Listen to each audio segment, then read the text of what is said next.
Okay, in this video we're going to be checking out the LS-X140 frame. This one came from GearBest, and this is a micro frame for 3-inch props, and it looks very similar to the Chameleon frame from Armachine. Obviously they don't make a 3-inch version of the Chameleon, so if you're looking for a 3-inch version of the Chameleon, this is probably the closest one I've seen yet. I'll just go over the frame specs real quickly. It's a really simple frame. Single unibody bottom plate here, and you can see it looks like it's symmetrical.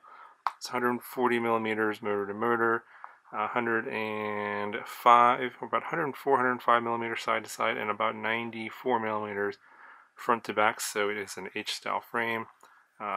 2 millimeter mounting holes here for the motors, and it's a 9 millimeter hole pattern. So you can probably use like an 1106, 1105 motor. Probably want to go with a lighter setup for this frame. The frame itself, the bottom plate is 3 millimeters thick and feels fairly stiff. All the edges are chamfered, so it's nicely cut. The bottom here you can see has the bottom that looks like a little bit different cutout here. These looks like sort of like M3 screw holes, and then over here you can see that it's flush, and I think that's because they're including these little rubber grommets there for vibration dampening, so that's kind of nice. So get your bag with little nylon standoffs and screws. We'll put this together here real quick here, and then you'll see what it looks like all together. The top plate is 2 millimeters thick, and I think that's the back here. All them two screw holes. You do get this LED buzzer with some wires. I'm not sure if I'll be using this or not. And then these are the metal standoff, or the metal side plates for the camera. We see this is made out of aluminum. That's a gunmetal color, and all again M2 screws for all this. And these are 3 millimeters thick, both the front and also the pieces in the back. So go ahead and I'll put this together really quick, and we'll see what it looks like. Okay, so here's the frame all put together.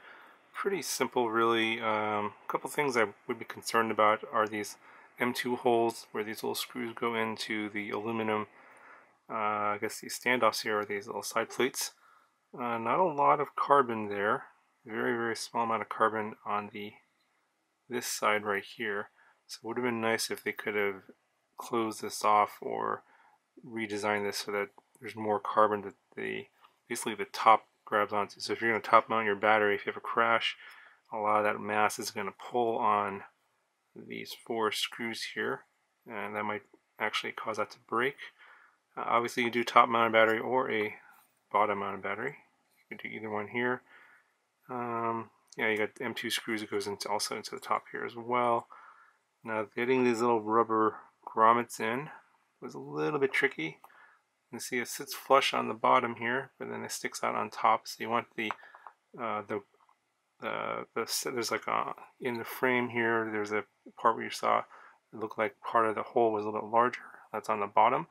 That way this will stick out. Otherwise, what will happen is if you flip it over, this will be flat.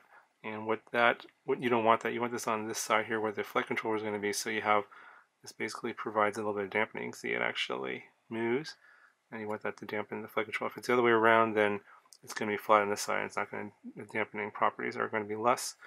You get about 20 millimeters of space here between the bottom plate and the top plate, so it should be enough for 3 boards. ESC, flight controller, a video transmitter. The camera space here is 19 millimeters, so only micro cameras are going to fit this frame.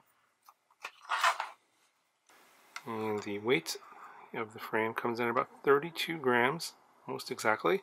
I'm not using the buzzer and LED, so it's going to add a little weight if you put that on there. Of course, all the electronic stuff you find here is going to add weight as well.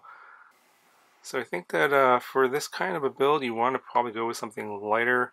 Obviously, with the 9 millimeter hole pattern for the motors, you're going to be limited to 1106, 1107 type motors, maybe some 1304s. I know that the Superman motor is also the 1404s, the 9 millimeter hole pattern, as well as the Rotorex 1404. So there's a few of the bigger motors you can go with, but I think you want to keep the weight of this down because of the way this is designed with these M2 screw holes.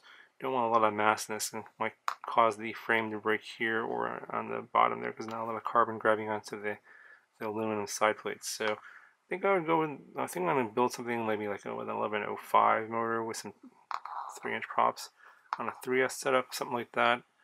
I'll still think about it, but yeah, when I make my build video, when it comes out, you'll see what kind of parts I choose. But I'm going to go for a lighter setup for this particular frame. Anyway, so if you're looking for a 3-inch Chameleon, this is probably the closest one I've seen yet. And looks like if you're looking for a lighter setup, this is one you definitely want to check out. Anyway guys, hope you enjoyed the video, and I'll talk to you guys in the next one.